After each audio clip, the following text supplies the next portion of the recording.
A minha infância ela foi uma infância rica, né? Muitas brincadeiras, muita diversão. Eu sou o único homem de 6 filhos do meu pai, né? Então era eu e meu pai passando para baixo e tal. Não tinha muita, não reclamava muito da vida, até porque eu era pequeno e não entendia muito das coisas. Mas até que um dia eu chegaram pra mim e falaram que meu pai ia morrer, né?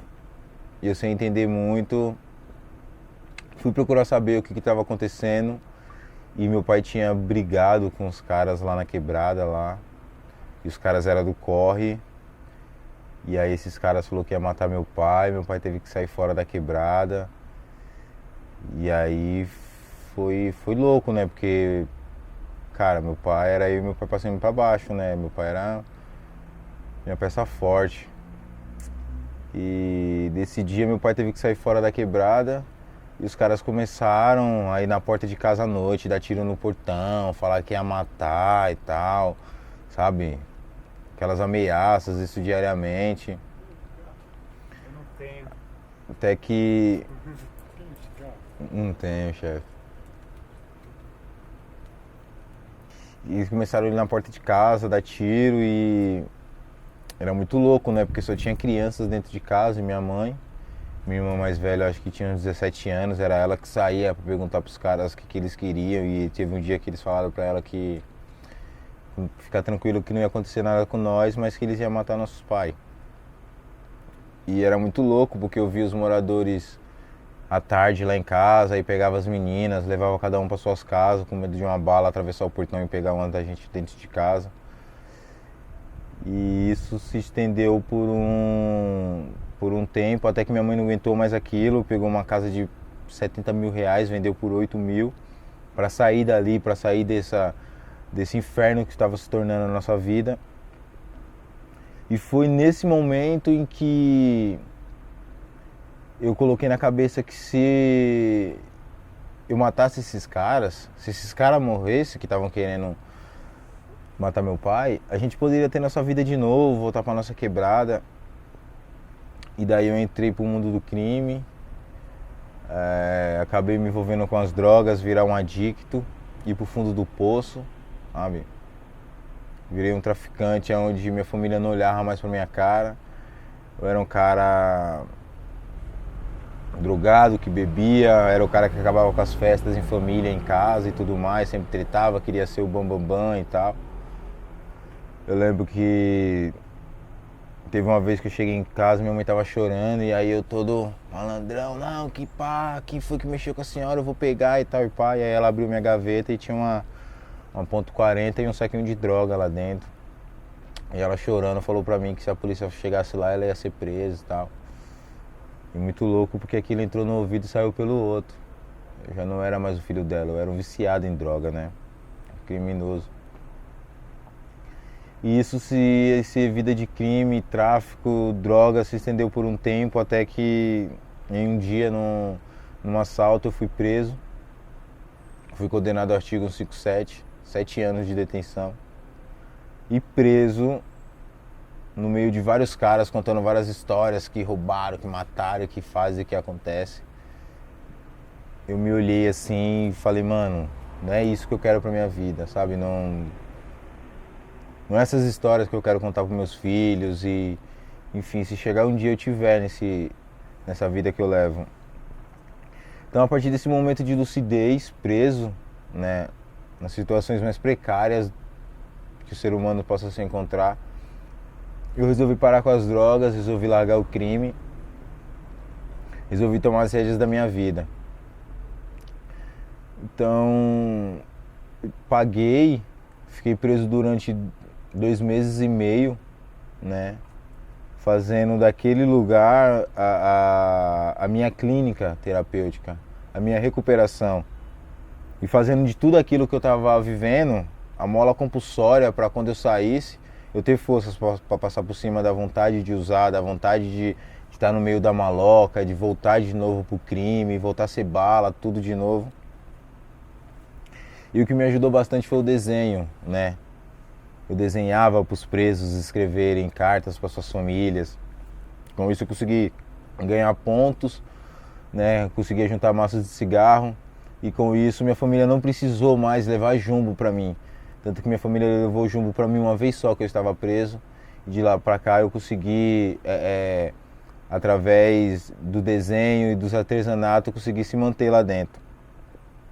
Quando eu saí, é muito louco porque tinha dois caras, o Marcos e o Alex, que eles vinham tentando me resgatar já dessa vida de crime já há algum tempo. E eu nunca dava atenção pros caras, né? Ah, ONG, pá, esses bagulho aí não leva ninguém a nada. E quando eu saí da cadeia, os caras estavam lá, né? Eles estavam lá e me convidaram a fazer um rolê com eles. E eu lembro que esse rolê a gente foi conhecer o Cristo Redentor, a gente foi pro Rio de Janeiro. E chegou lá no Rio de Janeiro, a dona Eda, pessoa maravilhosa, lá em cima do Cristo Redentor, olhando aquela imagem maravilhosa, aquela praia linda, ela colocou a mão no meu ombro e perguntou, quando eu partisse desse planos, Deus ia me perguntar o que eu tinha feito com o dom que Ele me deu, que era o dom do desenho, né? E foi nesse momento que eu vi que eu não estava sozinho e que se eu quisesse parar com o crime, parar com as drogas, o momento era esse. Então, eu participei de um programa que tira as pessoas da sua área de vulnerabilidade, né? Então eles me tiraram da quebrada, onde eu era muito vulnerável, e mudaram o meu ambiente, as pessoas e os lugares que eu frequentava. Então, através desse processo, eu fui para uma clínica terapêutica, onde eu fiquei 6 meses na desintoxicação do tratamento contra as drogas.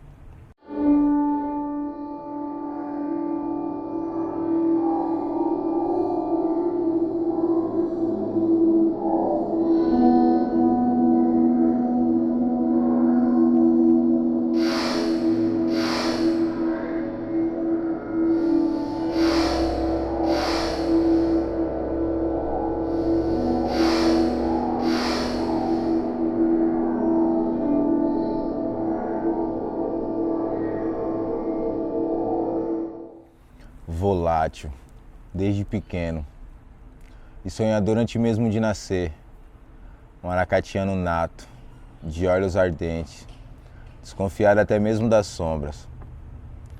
Os rabiscos bordam a desconfiança das palavras alheias, ouvidos seletivos a perder a escutar os sons da vida. Você já pensou que quando você sair deste mundo, Deus vai te perguntar o que você fez com o talento que eu te dei? Essas foram as palavras, as primeiras palavras que eu ouvi quando eu saí da prisão. E foram essas palavras que me manteram firme e forte para aguentar todos os tropeços que eu venho enfrentando a partir do momento que eu fui fichado, que eu fui mais um número para o sistema. Condenado a 7 anos pelo artigo 157, no regime aberto, eu cumpri 2 anos e 6 meses em algumas penitenciárias, Osasco, Lavinha, Valacisal, Franco da Rocha. E ao sair eu tive que ficar preso em regime domiciliar, né? Onde eu tinha horário para sair e horário para entrar dentro de casa. Só podia sair para a rua a partir das 7 da noite, da manhã, e só podia entrar para dentro de casa a partir das 8. Não podia ficar na rua ao passar das 8. Não podia frequentar bares, boates, lugares duvidosos, de caráteres duvidosos. E durante esse processo eu fui convidado a participar do projeto Sonhar, que é um projeto que resgata jovens e adultos com alta e altíssima vulnerabilidade em álcool e droga. Então eu aceitei, e ao aceitar o tratamento desse projeto, eu fui para uma clínica terapêutica, Fiquei 6 meses nessa clínica terapêutica. Ao voltar dessa clínica, eu retomei os estudos, muito mais forte agora para dizer não para todas as vezes que a vontade de usar droga e de tentar tirar a neurose no 57. E nesse projeto eu era como um caser, né? Na onde eu usava um pouco da minha história, da minha experiência para fazer com que esses jovens olhassem, tivessem um outro olhar dessa vida de droga, essa vida de crime. Trabalhei durante 3 anos como mediador de conflito nesse projeto, onde a nossa função era o jovem que queria sair das drogas, a gente ia até a quebrada dele, trocava ideia na biqueira, assumia a bronca dele e começava a cuidar desses garotos. Cumpri a minha prisão domiciliar dentro desse projeto, né?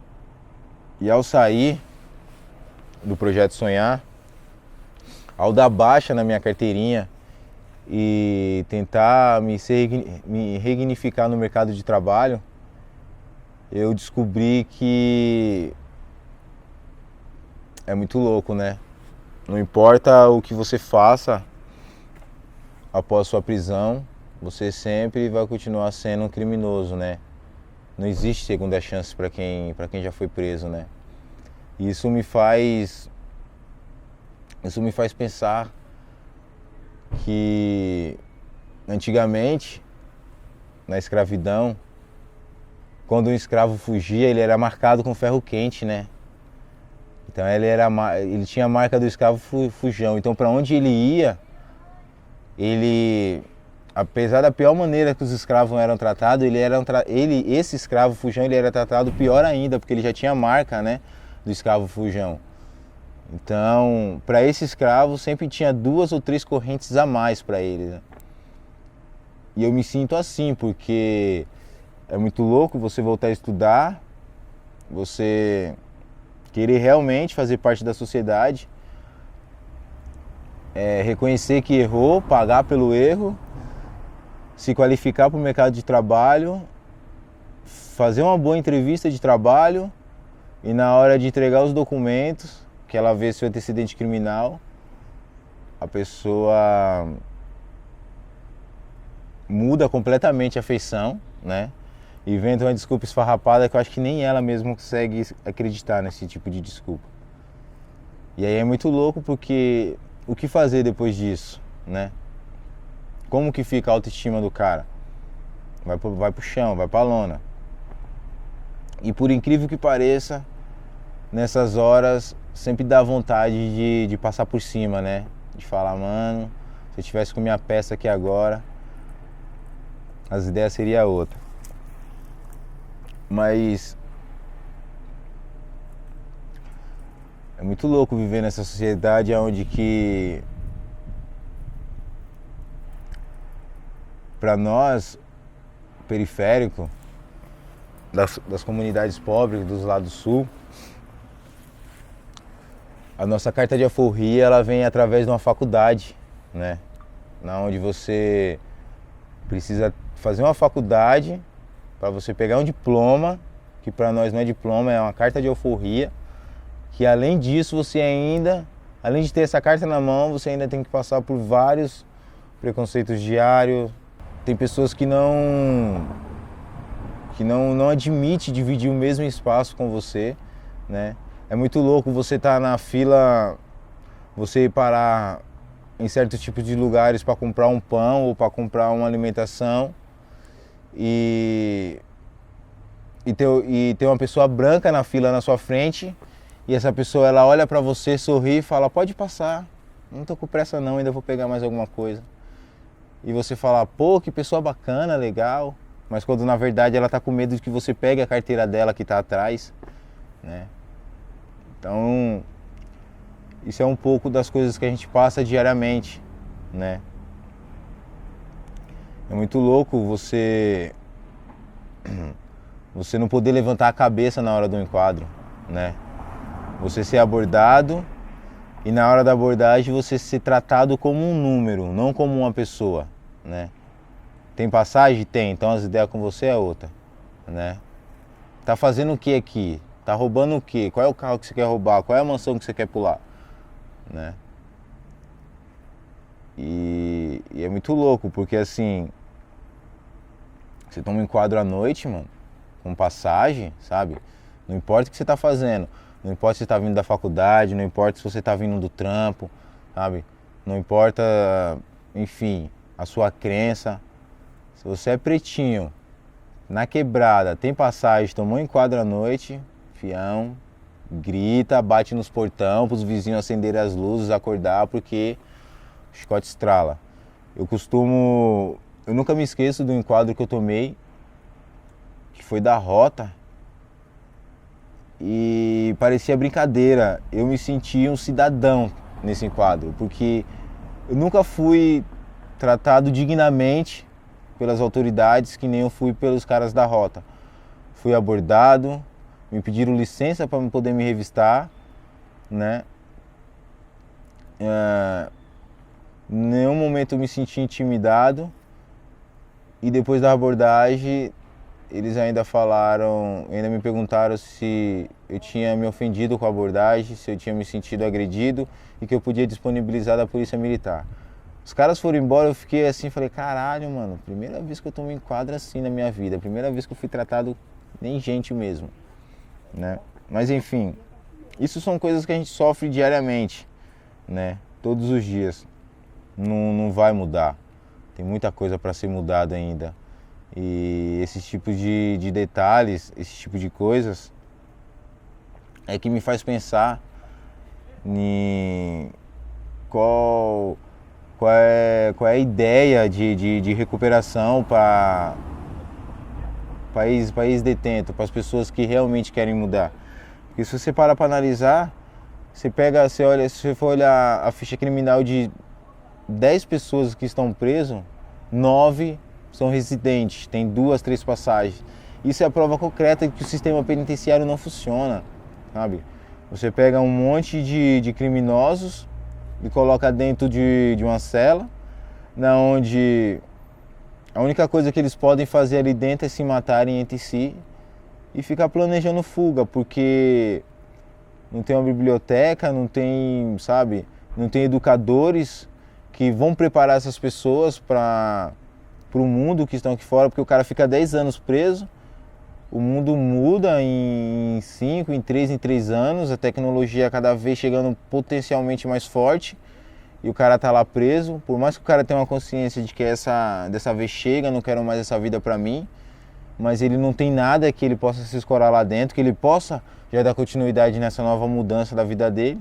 E quando ele sai, ele pega um mundo totalmente modificado, um mundo totalmente diferente, né? Já mudaram 2, 3 prefeitos, as cores dos ônibus são tudo novas, diferentes. E aí o cara tem que ser um resiliente, né, aqui fora, né, ser um camaleão, tem que sair se adaptando, pulando daqui e ali, sendo que ele está totalmente desatualizado. Com certeza o mercado de trabalho para ele é mínimo possível, então ele vai cair para a construção civil, sabe? Vai lá bater marreta lá à noite, de dia, para ganhar 50, 60 reais por dia, para pagar 8 de condução, para gastar 15 no almoço, para poder levar 12, 13 reais para casa. Como é que o cara vive desse jeito? Certo? E aí é muito louco, porque na quebrada, mano, você vê direto, mano, vamos ali fazer um valezinho ali, tal, dinheiro fácil, rápido, ó, o tráfico ali, ó, a carguinha passando e tal. Então, assim, o que esperar de um ex-presidiário, sendo que a sociedade e o Estado não pensa nele como uma pessoa, como um ser humano? Quando eu entrei dentro do raio, quando eu caí na população, já estando preso, é muito louco, porque você precisa ter dinheiro lá dentro para se manter, né? E o dinheiro lá de dentro é o cigarro, né? E como fazer isso sendo que você acabou de chegar, não tem nada, não conhece praticamente ninguém. A maioria das pessoas cai pra cima das famílias. Liga pra família desesperada, manda dinheiro, isso e aquilo. Eu já procurei fazer diferente. Eu comecei a desenhar para passar o tempo mesmo, né? E aí alguns presos viam que eu estava desenhando e pediam para me desenhar tal coisa específica para eles poderem mandar uma carta para a filha, poder mandar uma carta para a esposa, para a mãe. Então, através do desenho, eu consegui juntar alguns pontos, que é maço de cigarro, né? As carteiras de cigarro lá dentro a gente chama de ponto. Então, eu comecei a desenhar para os detentos e comecei a juntar meus pontos, que trocava por uma caneca de sabão, comprava uma bermuda, uma pasta de dente, alguma dessas paradas de higiene pessoal. Com o tempo, um rapaz me chamou, um alemão me chamou para fazer uma sociedade com ele nos artesanatos de sabonete, na onde ele fazia os sabonetes e eu vinha com o desenho e colocava o desenho em cima do sabonete com linha e tal, tinha todo um preparo e ficava muito lindo esses desenhos, esses artesanatos de sabonete, e as visitas todo final de semana eu comprava muito deles. Então, através do desenho, né, eu consegui me manter lá dentro, eu consegui trabalhar lá dentro, né, juntar meus pontos e assim não precisar que minha família, não fazer com que minha família levasse as coisas para mim lá dentro, até porque minha família também não tinha de onde tirar, né. Então, ter conseguido se manter lá dentro, né, ter conseguido sobreviver lá dessa forma, para mim foi primordial para poder dar continuidade quando eu saísse de lá de dentro, desde que eu já tinha colocado na mente que eu não queria mais essa vida de crime, essa vida de drogas para mim. Consegui juntar uns pontos, consegui passar esses 2 anos e meio preso da melhor maneira possível, estando preso, né? Muito louco falar assim, mas sem precisar da preocupação por minha família, sem precisar ficar com dívidas lá dentro. E quando eu saí de lá, eu deixei até uma quantidade significativa de pontos lá no Caixa 2. O Caixa 2 ele é um fundo dentro da cela, onde que todo mundo deixa um pouquinho para aqueles que chegam, que não tem família, que não tem visita. Tem um sabonete, tem uma pasta de dente. E graças a Deus, quando Minha Liberdade cantou, que eu vim pra rua, eu comecei a enfrentar novas dificuldades, né? De ter conseguido ficar um pouco estabelecido dentro da prisão e na rua, onde deveria ter milhares de portas de emprego abertas para o cara poder trabalhar, enfim, conseguir tocar a vida dele, e não tem. E é muito louco porque assim, você não tem condições de sustentar a sua família por causa de um erro que você cometeu, que você já se arrependeu, que você já pagou por ele. É muito foda. Eu tô passando por esses momentos agora, né? Depois de um tempo procurando emprego, não sendo qualificado para isso, a empresa não pega pessoas com ficha criminal. Depois de ouvir vários tipos de desculpa, eu comecei a trabalhar como autônomo. Então, hoje em dia eu consigo me sustentar através do trampo de predeiro, de pintura, pequenas manutenções, né? E graças a Deus, se tudo der certo no final do ano, no segundo semestre, quer dizer, eu começo a fazer minha faculdade, para daí em si eu ver se esse paradigma quebra, né? Pelo menos para mim, porque eu fico imaginando, eu tive força de vontade, saí e tive um apoio aqui fora, né? E não está sendo nem um pouco fácil. Aí você imagina pro cara que não tem família, que acabou roubando para poder comer ou para poder sair do frio e não tem ninguém por ele, está preso, sai, o que esse cara vai fazer? Qual é o programa que o governo tem, que o Estado tem para dar uma segunda chance para essas pessoas que querem realmente fazer parte da sociedade como um membro dela e não como uma mão de obra dela?